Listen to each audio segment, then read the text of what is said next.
মার্কিন অভিবাসন বিভাগের এজেন্টের গুলিতে মিনেসোটা অঙ্গরাজ্যের মিনিয়াপোলিসে ৩ সপ্তাহের মধ্যে আবারও এক ব্যক্তির প্রাণ গেছে, যার জের ধরে ব্যাপক বিক্ষোভ শুরু হয়েছে। মিনিয়াপোলিসে অভিবাসীদের সংখ্যা অনেক বেশি, তবে এই হত্যার পক্ষে সাফাই গাওয়ার পাশাপাশি ১২,০০০ অভিবাসীকে গ্রেফতার করার কথা জানিয়েছেন মার্কিন প্রেসিডেন্ট ডোনাল্ড ট্রাম্প।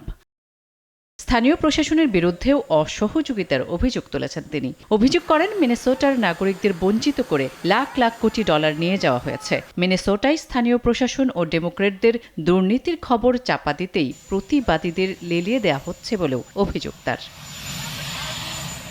ট্রাম্পের এমন অবস্থানের সমালোচনা করেছেন মিনেসোটা অঙ্গরাজ্যের গভর্নর। ক্ষুব্ধ বিরোধী ডেমোক্র্যাটরাও। বিরোধী শিবিরের দাবি, মিনেসোটায় ট্রাম্পের অভিযানের মূল লক্ষ্য কঠোর অভিবাসন নীতি বাস্তবায়ন, সোমালি অভিবাসী জনগোষ্ঠীর উপর কড়াকড়ি এবং শহরটিতে আইন শৃঙ্খলার অজুহাতে রাজনৈতিক বিরোধীদের দমন করা।